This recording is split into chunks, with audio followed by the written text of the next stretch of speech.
Bonjour à tous, eh bien c'est le grand soir, le grand événement, la légende du corbeau au pays des idées noires. Mais avant de découvrir cette légende, nous allons vous proposer quelques anecdotes sur l'univers du corbeau et sur cet étrange personnage. On y va ? Au commencement, sur la terre, il n'y avait rien, ni clarté, ni lumière, l'obscurité profonde. Et pourtant, la vie, une respiration, une pulsation commune aux animaux qui vivaient déjà là. Des bêtes à poils, à plumes, évoluant dans un sombre chaos. Et c'est là que le corbeau, dans une folle envolée jusqu'au ciel, rapporta sur terre un premier rayon de lune. Et la lumière fut. Ensuite, en Chine, ce sont 10 corbeaux qui se sont levés du mûrier du Levant pour apporter la lumière du soleil sur l'Empire. Notre corbeau, en ce temps-là, il n'était pas noir, non. Il était blanc, baigné de lumière. Selon la mythologie, Apollon tombe un jour follement amoureux de la belle princesse Coronis. Apollon doit partir en voyage, alors il fait appel au blanc corbeau et il le missionne de veiller sur sa belle pendant son absence. Le corbeau répond à ses engagements, mais il a quelques instants de petite distraction. Moment que saisit la belle pour aller s'amuser un peu avec un mortel. Le temps passe et la rumeur d'infidélité de la belle arrive aux oreilles d'Apollon. Fou de rage, il rentre au pays. Il vient pour tuer sa belle. Fort heureusement, dans un dernier soupir, elle a l'occasion de lui apprendre qu'elle porte un enfant de lui. Quant au corbeau, pour le punir de sa désinvolture, Apollon, lui administre une parure noire. Savez-vous que dans la mythologie nordique, chez Odin, le roi des dieux, eh bien, il y a 2 corbeaux qui sont tout le temps présents sur son trône, Hugin et Munin. Et maintenant, si vous voyez le soir des corbeaux voler, eh bien, ce sont les messagers des dieux. Ils observent les hommes et puis le soir, ils vont faire leur rapport. Savez-vous que Noé, sur son arche, au bout de 40 jours, il en a eu assez. Alors il a ouvert une petite fenêtre, il a fait sortir le corbeau, il lui a demandé d'aller voir si les eaux étaient redescendues quelque part. Le corbeau est sorti, il a fait des allers et retours, mais il n'a donné aucune information à Noé. Alors Noé a sorti la blanche colombe, elle est partie. Elle est revenue au bout de quelques jours et elle a rapporté la promesse d'une terre nouvelle. Notre corbeau, cet oiseau sauvage et rebelle, il n'en avait fait qu'à sa tête. Chez les Celtes, la déesse de la guerre s'appelle Morrigan et elle a la particularité d'être entourée de corbeaux.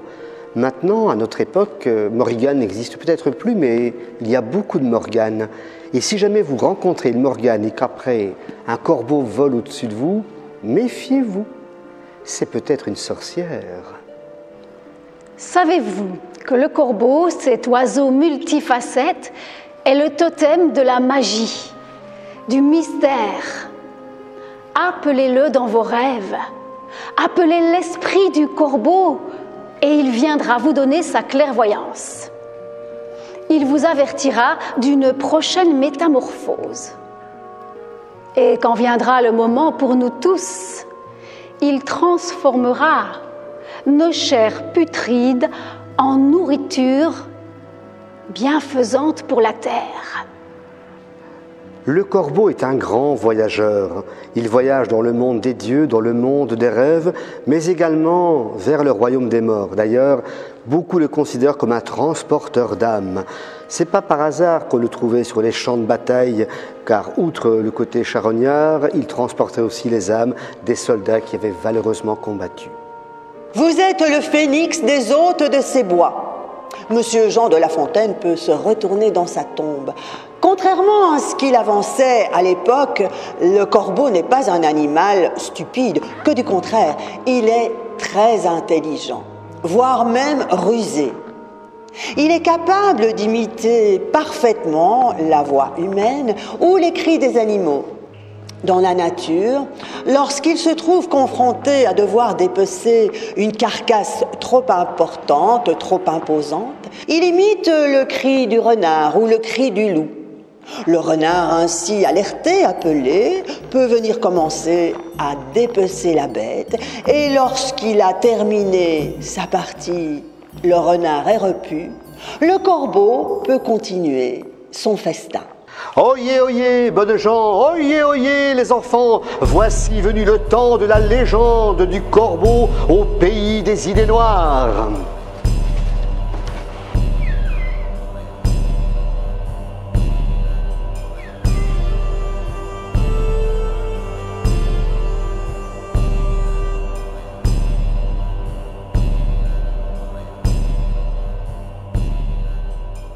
Il y a bien longtemps, dans un certain pays, au creux d'une vallée, un village.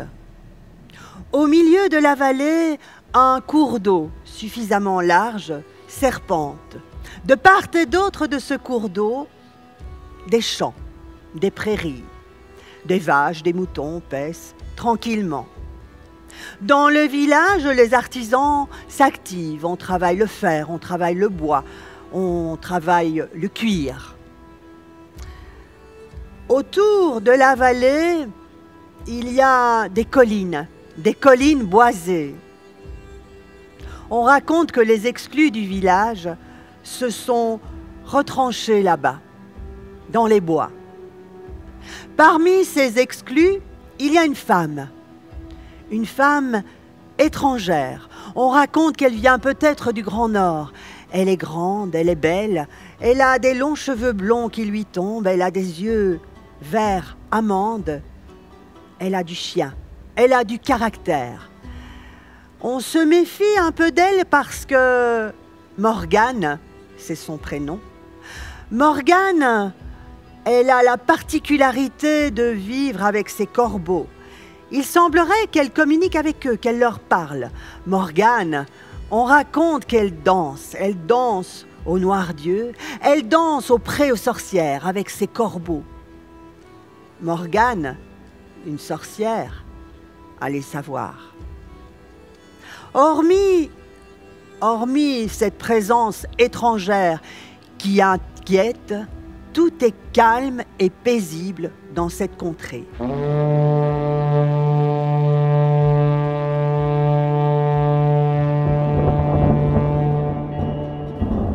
Calme peut-être, mais un calme qui ne durera pas longtemps. Un jour, du nord de la vallée, arrivent d'autres villageois qui disent « Cachez-vous, cachez-vous, ils arrivent !» Mais qui arrive? Des guerriers, ils sont grands, ils ont de la barbe, ils ont des têtes en métal, ils ont des peaux de bêtes, ils arrivent dans des bateaux, cachez-vous, ils vont détruire votre village, partez, partez! Le chef du village dit non, non, non, nous ne partirons pas. Que les enfants et les vieillards et les femmes aillent dans la colline, nous allons défendre le village. Le lendemain, des fumées noires s'élèvent dans le ciel. Un bruit sinistre, funèbre, emplit la vallée. À l'horizon, un point blanc apparaît, qui grandit, puis un deuxième point blanc, qui grandit également, puis un troisième. 3 bateaux chargés de guerriers descendent la vallée. Un A lugubre se joint au rythme. Ah! Ah! Ah! Le point blanc grossit, les bateaux approchent. On distingue maintenant la tête d'un corbeau sur un premier navire. Ce point grossit, les guerriers sont là, prêts à en découdre. Et puis, la charge est lancée, les guerriers sautent des bateaux sur les berges. Le combat est engagé et le village n'a pas le temps de résister. En quelques heures, Sven, le grand guerrier, crie aux cieux sa victoire. Ouah! Il se retourne. Et du haut de la colline, surplombant cette vallée, arrive Morgane, suivi des enfants, des femmes et des vieillards, mais également d'une nuée de corbeaux. Tous ces hommes venus du Grand Nord, quand ils voient cette femme, Morgane, mi-fée, mi-sorcière, entourée de tous ces corbeaux noirs, ils n'osent plus bouger. C'est que pour eux, le corbeau est un animal sacré. Morgane, quant à elle, elle avance. Elle regarde droit dans les yeux Sven, le chef des guerriers, et elle s'adresse à lui dans sa langue à lui. Qu'es-tu venu faire ici, guerrier? Et lui, il lui répond avec la même assurance. Je suis venu prendre vos terres. Non, non, non, tu ne prendras pas nos terres. Tu vas les partager avec moi, avec nous tous. Sven ne sait pas s'il doit prendre cela au sérieux.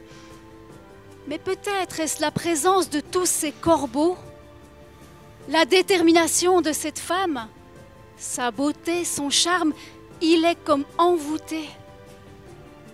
Je reste. Et que tous ceux qui veulent m'accompagner restent aussi. Nous allons reconstruire ce village.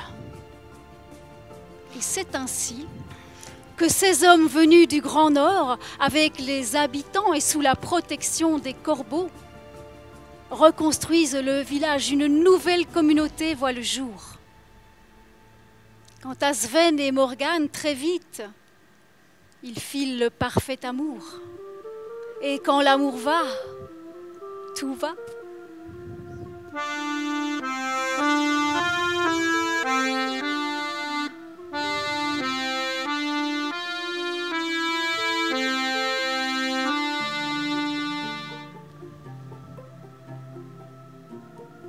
Les saisons s'écoulent, les années passent. Le calme est revenu peu à peu. Nous sommes en hiver et les villageois ont pris l'habitude d'allumer un grand feu, un grand brasier. Ainsi, à la fin de l'hiver, pour chasser cette saison morose et glacée, ils se rassemblent autour du feu. Au son des tambours frénétiques, ils dansent, ils chantent, ils se réchauffent. Les années passent, quelque temps passe, et à nouveau, dans le ciel, des fumées noires épaisses montent en spirale. Et à nouveau, après les fumées revenues, le son des tambours plus intense et plus vibrant cette fois se fait à nouveau entendre.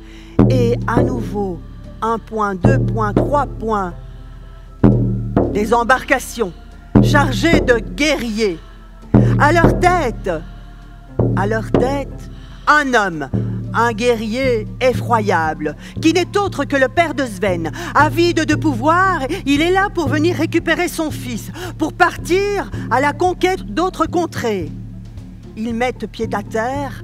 Et le nombre des envahisseurs a raison de tout ce village. À nouveau, on pille, on brûle. On cherche Sven partout. Et lorsqu'enfin le père retrouve le fils, en compagnie de Morgane et de ses corbeaux, il ne lui faut pas longtemps pour comprendre que celui-ci est envoûté. Envoûté par Morgane, la sorcière. Mais quel châtiment pour une sorcière! Brûlée vive sur le bûcher! Le seul châtiment. Alors on capture Morgane, on la traîne par les cheveux et on l'amène. On l'amène devant le bûcher. Le soir de l'exécution, un énorme bûcher est préparé. Au centre de ce bûcher, un mât auquel on attache Morgane. Elle est fière, elle ne dit rien.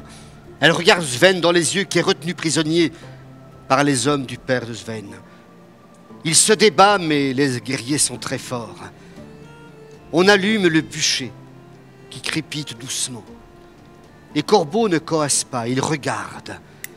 Le bûcher commence à s'embraser. Les flammes commencent à lécher les pieds de Morgane. Elle commence à crier « Sven, relâchez-la, relâchez-la !» Et Morgane, elle ne dit rien. Puis elle se met à crier, elle hurle de douleur. Puis Sven se détache, il court, il plonge dans le bûcher, il enlace Morgane, ils ne font plus qu'un seul corps. Et à ce moment-là, une lumière intense envahit la vallée. Les spectateurs sont brûlés, aveuglés par cette lumière qui monte vers le ciel, perce les nuages. Et du trou percé descendent des centaines, des milliers de corbeaux descendent du ciel et plongent sur le bûcher. Ils l'étouffent et ils éteignent ce bûcher dans un silence effroyable. Et puis, ils s'envolent à nouveau, dispersant des cendres dans toute la vallée. Un silence terrible règne maintenant. Les envahisseurs s'en vont, frappés par cette malédiction divine. Les rescapés partent, touchés par ce maléfice. Le paysage devient laid, triste et désolé, puni par cette malédiction divine.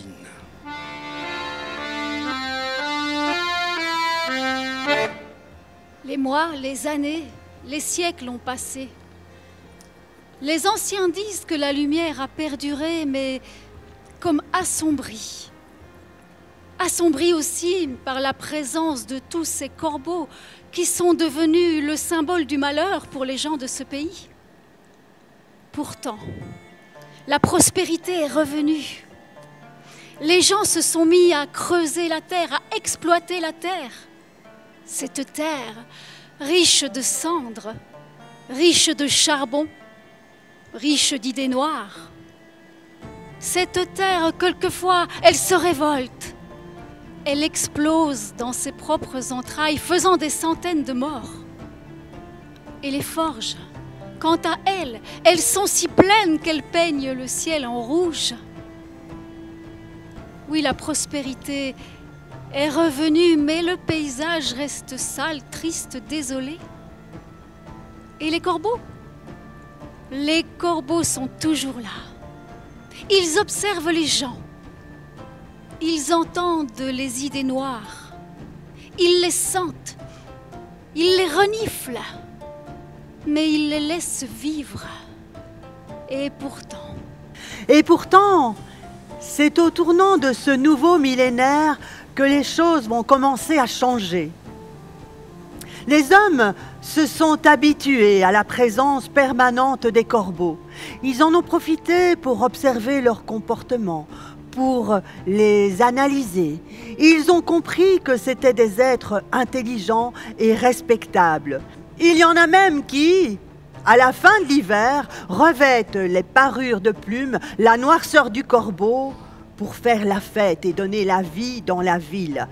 On les appelle les quarbeaux. De leur côté, les corbeaux ont observé aussi les hommes. Et les hommes ont compris, ils les respectent. Ils ont compris, ils se sont dit que si le corbeau, ce charognard amateur de chair morte, s'il est capable de transformer la pourriture en substance de vie, ne serait-il pas capable de pouvoir métamorphoser, transformer nos peurs, nos angoisses, nos peines en mots, en paroles d'espoir? Les corbeaux l'ont compris et ils se disent « c'est maintenant ou jamais ». En ce jour, ils foncent vers la ville, ils croassent et leurs cris disent « donnez-moi vos idées noires, je vais m'en gaver, je vais m'en faire péter la panse, et puis brûlez-moi. Et c'est depuis ce jour que le corbeau est maintenant appelé le phénix du Pays Noir.